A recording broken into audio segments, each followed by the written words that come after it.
Good morning. This is George, and for the next half hour, I will be reading from the July 2nd, 2026 issue of the River Rock Times on the Niagara Frontier Radio Reading Service. All right, let us go to something that's been in the headlines recently, the Volker property on the corner of Amherst and Elmwood. Headline, Planning Board approves proposal for Volker's property with one condition. And the article starts. After several years and a public hearing session kept open for 2 weeks, the Buffalo Planning Board on Monday evening approved the long-discussed proposal to build a total of 275 apartments on the site of the former Volker bowling alley at the corner of Amherst Street and Elmwood Avenue. The construction is not likely to begin for quite some time, which is too bad, and development will take place over 2 phases, the first of which will include a 5-story mixed-use building containing 230 apartments and 8,500 square feet of commercial space and 164 parking stalls. The second phase, to come later, will include 2 additional loft-style buildings to make up the additional 45 apartments. Boy, that is a pretty big project. All right, let me go. Prior to the board's vote, a number of residents and nearby business owners did raise some concerns about the kind of businesses that might fill in the commercial space in the first phase. During the previous meeting 2 weeks ago, it was stated by the developer that the space would be divided into 3 parcels for 3 businesses. Those speaking during Monday's public hearing urged SAA/EVI,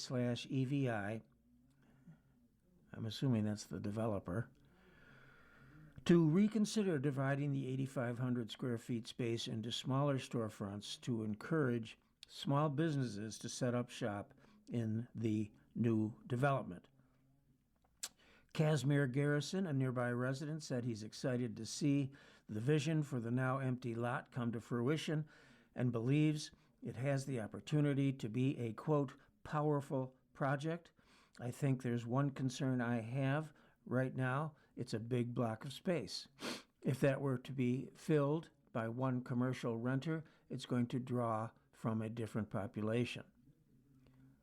He said smaller businesses tend to attract from a smaller area, which hopefully encourages bicycles and foot traffic. He said, if you look at Hurdle in South Elmwood, it's very good for small businesses and creates a nice atmosphere. If there was an opportunity to divide up that space to 800 to 1,500 square feet spaces that wrap around into Amherst Street, I think that would be advantageous to everyone, including the residents who live in the new apartments and people who live off-site. Close quote. Those are good points that Mr. Garrison makes. Other concerns raised included the safety of pedestrians, including students leaving McKinley High School and having to cross Elmwood Avenue to catch a bus home at what's already a busy intersection without any changes to traffic patterns or the addition of traffic calming measures. Resident Darius Melvin pointed out that Elmwood Avenue has 2 lanes, plus a turning lane at the intersection with Amherst Street, but Amherst Street itself is only 1 lane in both directions, leading to congestion on all sides of the intersection and traffic sometimes backing up to the Wegmans on Amherst and Bridgman Streets, which is true. I have experienced that myself, but it's livable. Parking remains a point of contention for people in the neighborhood. As one Marion Street resident said, there's very little parking on the street currently. I don't know if he was referring to Amherst Street or Elmwood. All right, so there's very little parking on the street currently, with hydrants taking up spaces in front of some homes. She was also concerned about the building blocking sunlight from houses on the north side of the street once both phases are completed. In response to previously stated concerns about the proposed building being rather large, the developer provided a graphic showing that the height of the new apartment complex, all right, now we got to go to page 5 here, bear with me.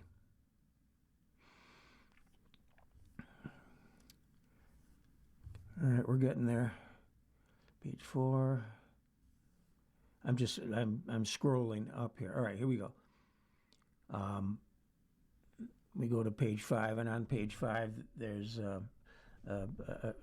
diagram of the project, and it's quite impressive, quite large, but I guess that's progress. Anyway, so that the complex here is comparable in size to a handful of buildings along Amherst Street already, including McKinley High School, the Pierce Arrow Building on Great Arrow, and the new glass expansion at the AKG Art Museum.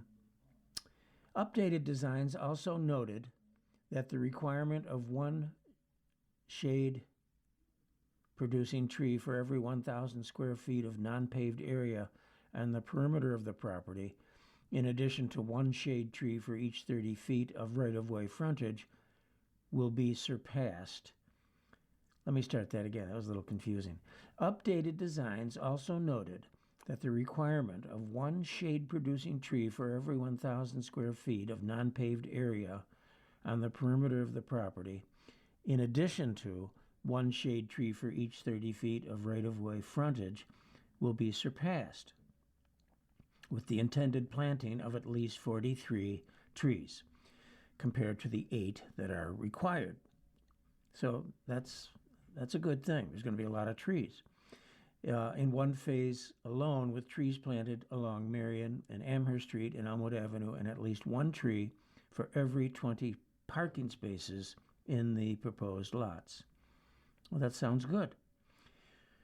Connor Kenny, who is the regional director and partner with the firm, SAA/EVI, did agree to the one condition placed on the proposal before the board voted to approve it. And the condition was this: a 5-foot-high privacy fence will be included along the edge of the property where it abuts a neighboring house. Since 2011, Mr. Kenny's property has invested some $430 million in Buffalo, creating 1,300 apartment units across a dozen developments, he said at the beginning of the meeting. He said, "We are super committed to Buffalo. We've done a lot of work here, and we're really excited about this project." I don't blame him. It's a pretty exciting project.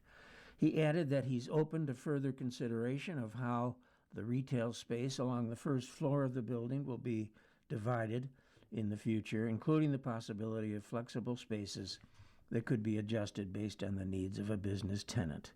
Kenny has previously stated that initial groundwork could begin on the property as early as 2027, pending the sale of the lot to his company. Construction for the first phase would take up to 24 months to complete.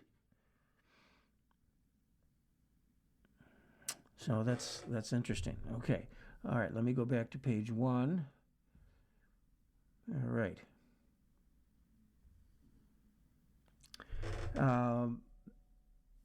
A companion article on page 1.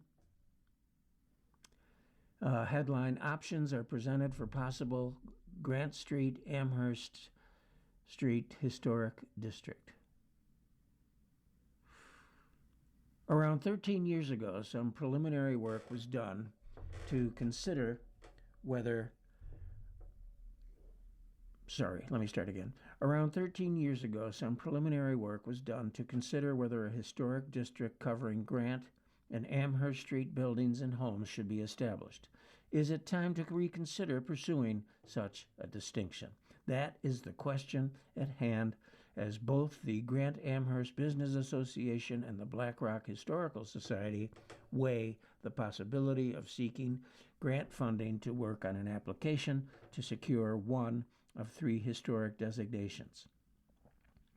Chris Hawley, a city planner with the city's Planning and Zoning Board, introduced by North District Council member Joe Golombek as the father of the, let me start again. So Chris Hawley was introduced by Councilman Joe Golombek as the father of the city's Green Code. Oh yeah, I remember that. It was a couple of years ago. The father of the city's Green Code for restoration, renovation, redevelopment, and new builds, and he walked people through the options during an hour-long meeting on Monday evening. He stressed a handful of times that the meeting was more of an information session to provide some basic information on what each historic district type offers in terms of both benefits and possible hurdles, and start to discuss whether this is something that should be attempted. Hawley said, "My role tonight is not to sell you on the idea. It's not to sell you against the idea. My job here is just to give you the information you need to make a decision as a community. I like historical preservation," said Hawley. "I think a lot of folks take advantage of historic preservation in meaningful ways to promote economic development and tourism and community identity. But my job tonight is not to sell you on anything, but rather to get the conversation started and to see whether the work begun 13 years ago, which is stalled over a lack of consensus, is worth resuming. Communities consider historic districts. All right, gotta go to page 6 here, bear with me.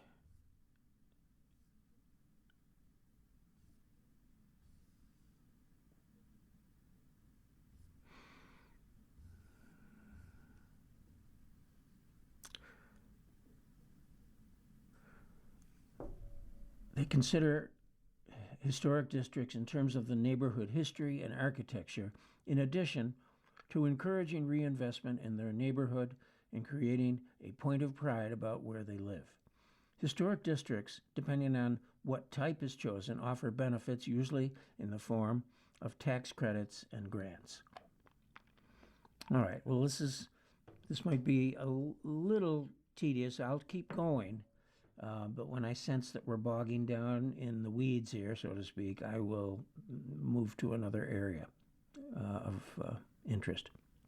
So there are 3 types of districts. There's a local historic district, which they are designated only by the city and are held to the standards established by the city's preservation ordinance. This provides the strongest levels of protection, as all demolition and exterior alterations of buildings included in the district, along with any new construction, would have to be reviewed and approved by the city in order to make sure they're in keeping with the district's historic character and attributes. It does not create any federal or state eligibility for tax credits on rehabilitation work. The second type of district is called Certified Local Historic Districts, as recognized by the Federal Secretary of the Interior and the National Park Service as substantially meeting the requirements of the National Register, and as a result, quote, contributing properties, close quote, are eligible for historic tax credits. Any renovations or substantial changes or work on a contributing party would need certification and project approval from the National Parks Service or the State Historical Preservation Office.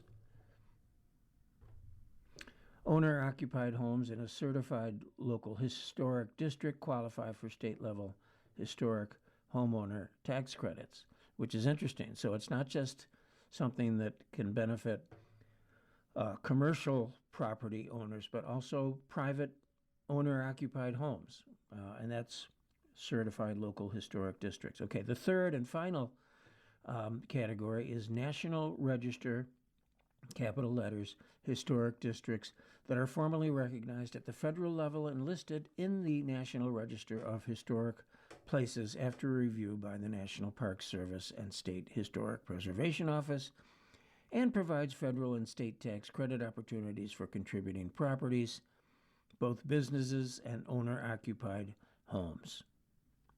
So in terms of weighing the options here, if the Grant Amherst Business Association and BlackRock Historic Society decide to pursue any kind of distinction, it would likely try to secure a grant to hire a consultant to do some of the heavy lifting, like identifying the boundaries of the proposed district, any significant and contributing structures therein, and to start crafting a justification for the district using the work done in 2013, 13 years ago, as a starting point. So, said Hawley, that's really the question for you as a community. Is the primary goal, if you're interested in historic district, is the primary goal protection from demolition and incompatible changes?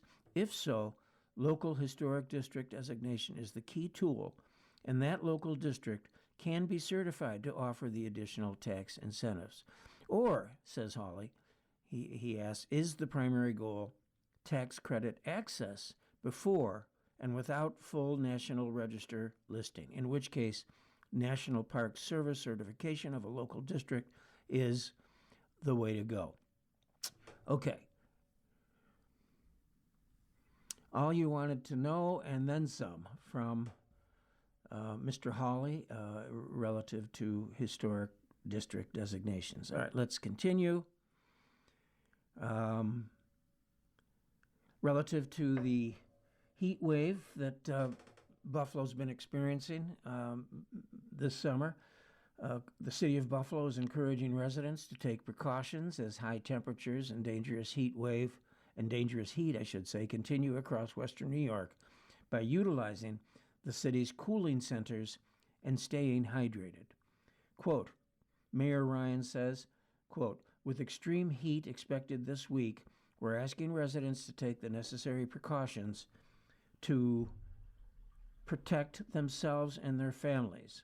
If you don't have access to air conditioning, please visit one of our cooling centers, drink plenty of water, avoid prolonged time outdoors during the hottest parts of the day, and check in on older neighbors and loved ones. Lawrence Pernick, Jr., Executive Director of the Northwest Buffalo Community Center at 155 Lawn Avenue, says they are a cooling center, open Monday through Friday, 8 a.m. to 4 p.m. And that's, again, the Northwest Buffalo Community Center. No, yes, that's correct. This Friday they are closed, however, due to the 4th of July holiday.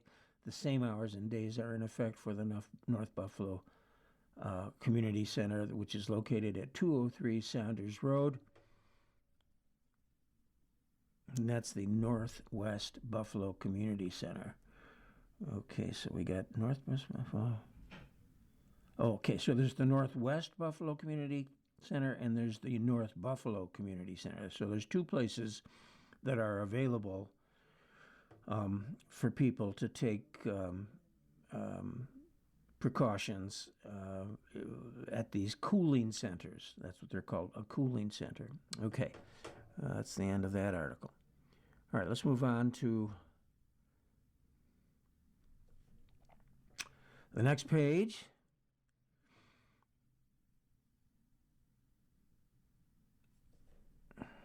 A few thoughts for America 250. This is a perspective piece offered by a writer by the name of Martin Ederer. As the United States celebrates its 250th anniversary as an independent nation, perhaps a few historical observations are appropriate. Number one, there was a long and complicated history of people in our part of the world before the Europeans landed here. Some, especially in Central and South America, built advanced civilizations. All of them, everywhere, had their own political organization and complex diplomacy. Even after the Europeans landed, the indigenous peoples engaged in complex diplomacy with the new arrivals and took sides based on their own self-interest. It is something of a disservice to portray our indigenous peoples only as victims, even if for most of them that was the end result. As well, think of how much know-how we all missed out on because of dismissive European attitudes toward peoples who knew this part of the world long before we got here. Before Columbus, there were the Vikings in the 900s. Nordic sagas give us some glimpses into Viking relationships with the people they encountered in the Canadian Maritimes and the northern Atlantic coast of what is now the United States.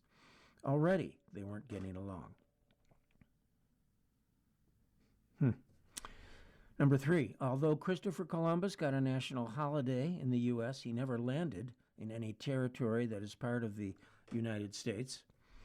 He got his holiday for a few other reasons. First, quote, his discovery of America, close quote, was the one that stuck and initiated ongoing and intensive European activity in and immigration to the New World.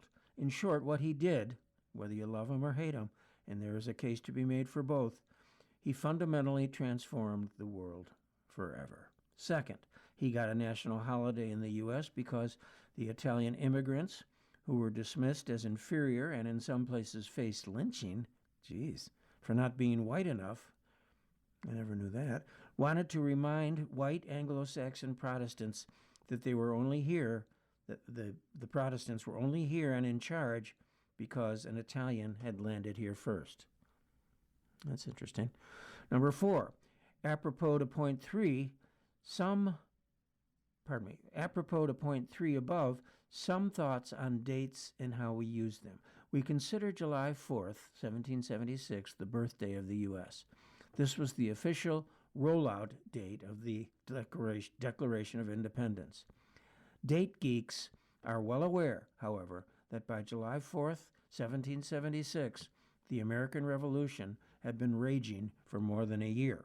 Congress had already declared the 13 colonies free of British rule on July 2nd, 1776. Well, that's a very precise, seemingly unnecessary differentiation. However, since the U.S. was a creation of British colonists, the other important, quote, birthday, close quote, for the U.S. is May 4th, 1607. The establishment of Jamestown marked the first successful permanent British colonial venture in North America. The takeaway there is a 169-year prehistory to our 250th anniversary this year. So that's interesting. So while we're celebrating, the 250th anniversary, 169 years before that, people were here from the United Kingdom in North America trying to, settle the area here. If we take the Columbus 1492 discovery date into account, there is a 284-year prehistory. That comes with a corollary that the first permanent European settlements in what is now the United States were Spanish. For example, in St. Augustine, Florida, which was 1585, and in, let's say, west of the Mississippi in Santa Fe in New Mexico, that came in 1610. Now, point number 5, if you have never read the entire Declaration of Independence, you should. I never have. I don't think many people have. The part that we like to quote that expresses high political ideals only constitutes the first 8 or 9 lines. The rest is a list of grievances against King George III of Great Britain. One of my colleagues described it as, quote, the best breakup letter ever. That's cute, close quote. What becomes clear is that British subjects in the colonies... Let me start again. What becomes clear is that British subjects in the colonies held that they should not have been treated as, quote, colonials, close quote. They expected the same rights that Englishmen back home in Great Britain enjoyed, especially some consultation if the Crown was demanding payment of taxes from them, which is a fundamental right already expressed in some way in the Magna Carta in Great Britain in 1215. Wow, interesting. The other fun factoid is that for many Brits, George III came to be viewed as a welcome change from his haughty predecessors. That's news to me. The American view is obviously very different. Isn't it funny how politics never really changes? Point number 6, it is sometimes important to remind ourselves that as important as a baseline national narrative is, there are numerous side stories and smaller yet interesting stories hiding out behind the bigger narrative that we really all should master only as a starting point. Well, I mean, yes, but I mean, do we all have the time to do that? In the angry either-or debates that often dominate political invective about teaching American history, a practical and honest approach should dominate. There's room for all the stories, but not always the time to tell them all. That's when some sensible decisions become important. Trying to get a sense as to whether this article goes on pretty far, and I think I'm going to stop. It's an interesting article. I don't mean to diminish its importance and interest level, but I just want to move on to see if there's anything else. Here's kind of a bad news type of article. Erie County District Attorney Michael Cain announced that Samuel Bear, 45 years of age, of West Seneca, was sentenced July 1, receiving an indeterminate sentence of 2 to 6 years in prison. And his driver's license was revoked for 6 months. On September 25th, 2024, at about 10:56 p.m., the victim fell onto the road while crossing at an intersection near Elmwood Avenue between Hurdle and Hinman Avenue in North Buffalo. A Good Samaritan, who was stopped at the red light in the northbound lane, exited his vehicle to try to help the victim and stop oncoming traffic. The defendant was driving his pickup truck south on Elmwood Avenue when he drove through the green light and hit the victim in the roadway. After the impact, the defendant veered into the northbound lane and onto a grass-covered lot before he continued to drive south on Elmwood Avenue. The defendant left the scene of an incident resulting in death without notifying the police. The victim, 59-year-old Joseph Donmessy, was taken by ambulance to ECMC, where he was pronounced deceased. And that is a sad story. I guess that's what we live with here. All right, a few more articles of interest here.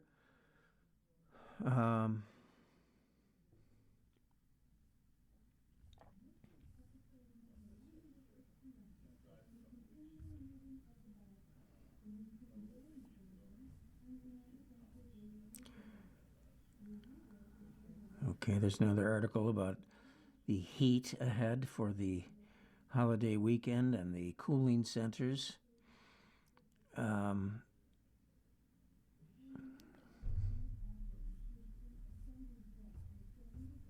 I guess I've... All right. Here's an article about July 4th cookout baskets. The article starts, the headline, July 4th cookout basket costs are roughly the same share of a median weekly paycheck, 0.6%, as it did in 2016, 10 years ago. Interesting. All right, ahead of America's 250th Independence Day, Oxylab's research turned a decade of publicly available data into a picture of barbecue affordability, tracking inflation-adjusted prices on every major ingredient from 2016 to 2026. Everyone says barbecue items are more expensive, but the data shows that it takes the same bite out of an average American's paycheck as a decade ago. Key findings include beef is up 32%, cheese, tomatoes down 17%. The result, your burger costs about 11% more than in 2016. The hot dog basket is the same in real terms as it was in 2016, 0% change. Soft drink prices have risen 30% in real terms since 2016, with costs peaking in early 2024. At 0.6% of a median weekly paycheck, a single person barbecue basket costs the same as a decade ago, though this is one of the most expensive years of the period. Good morning. Welcome to another broadcast day on the Niagara Frontier Radio Reading Service, a private not-for-profit